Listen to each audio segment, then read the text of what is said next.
So మరి గురుగారు AI ప్రపంచం టెక్నాలజీ ఒక రేంజ్కి ఎదిగింది. మరి ఇలాంటివి నమ్మచ్చు అంటారా? తప్పకుండా నమ్మచ్చు. మీరు ఏఐ పక్కన పెట్టండి.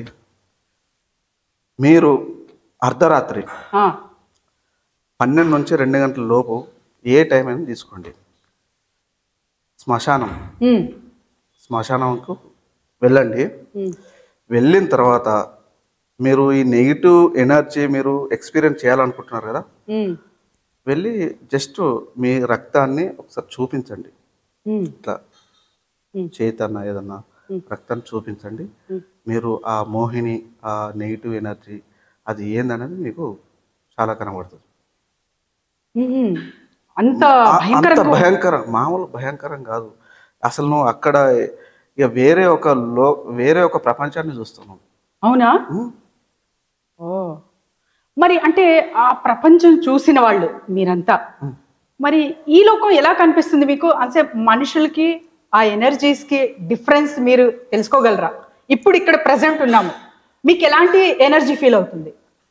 మాకు అమ్మవారి ఆశీస్సులు ఉంటాయి. మేము దాంట్లో నైపుణ్యత ఉంటుంది కాబట్టి మేము అన్ని ఎక్స్పీరియన్స్ చేస్తాం. మీరు ఎక్స్పీరియన్స్ చేయాలంటే నేను చెప్పింది ఫాలో అవ్వండి. అర్ధరాత్రి మీరు అక్కడికి వెళ్ళి మీ రక్తాన్ని చూపించండి. మీరు ఎక్స్పీరియన్స్ చేస్తే దాని ప్రభావం ఏ రూపకంగా ఉంది, ఏ విధంగా ఉంది, అసలు మీరు మిమ్మల్ని మర్చిపోతారు. అసలు మీరులోనే ఉండరు. అంటే మరి బయటికి రావాలంటే మీరు ఆడికి మీరు ఎక్స్పీరియన్స్ చేస్తా అంటున్నారు కదా. ఓకే, మాలాంటి గురువుల సమక్షంలో చేస్తే పర్వాలేదు. ఓకే, సో మీరు దాని నెగిటివ్ ఎనర్జీ అది ఏ రూపకంగా ఉందని మీరు ఎక్స్పీరియన్స్ చేస్తా అంటున్నారు కాబట్టి నేను ఆ సలహా ఇస్తున్నాను. సో ఇప్పుడు నెగిటివ్ ఎనర్జీ అంటున్నారు మీరు, భయంకరంగా అసలు నాకే భయం వేసింది. శ్మశానం అవి చెప్తున్నారు. మరి ఒక రూపంలో ఉంటుందా? అది ఒక ఎనర్జీ ఫీల్ అవ్వే రూపంలో ఉంటుందా? రూపం దైవశక్తికి దుష్టశక్తికి అనేది ఉంటాయి. అది మీరు అంటే మూవీస్ లో చూపిస్తారు కదా, తెల్ల బట్టలు వేసుకొని, సో వెంట్రుకలు, అలాంటిది పిక్చరైజ్ గా ఉంటుందా లేకపోతే ఎనర్జీ ఫీల్ అవుతారా? అది మీకు కనబడుతుంది అంతే. నిజమేనా? నిజమే, ఖచ్చితంగా. మీరు ఎక్స్పీరియన్స్ చేయండి. మామూలుగా అసలు నిన్నగాక మన నచ్చింది ఆ సినిమా, దాన్ని చూడండి. అది మన నిజ జీవితంలో జరిగేటియే వాళ్ళు చూపిస్తారు.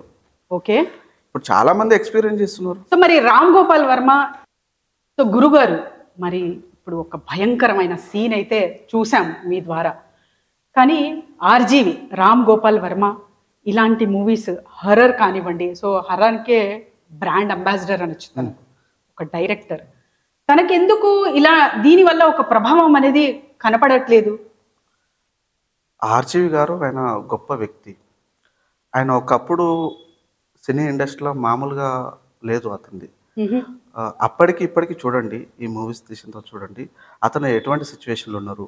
ఇప్పుడు ఒక అమ్మాయిల మీద మాటలైనా కాంట్రవర్సీ అయినా, ప్రతి ఒక్క దాంట్లో కాంట్రవర్సీ అయినా, తను ఏ రూపకంగా చాలా మంచి పర్సన్ అతను.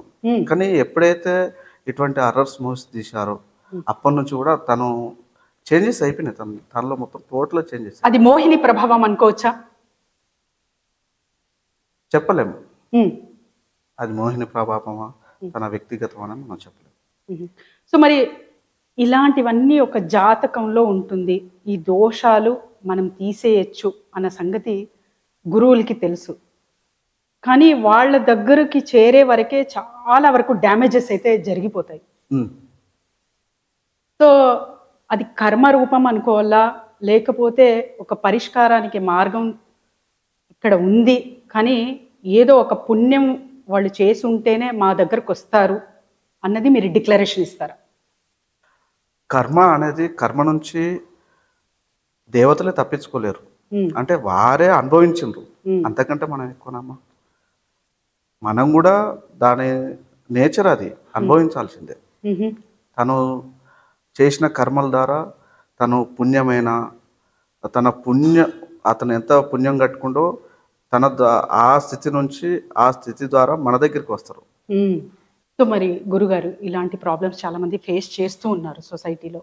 వీళ్ళు మిమ్మల్ని సంప్రదించాలంటే ఎలా? కింద స్క్రోల్ అవుతున్న నెంబర్కి కాల్ లేదా వాట్సాప్ ద్వారా మమ్మల్ని సంప్రదించవచ్చు. ధన్యవాదాలు. ఓం శ్రీ మాత్రే నమః.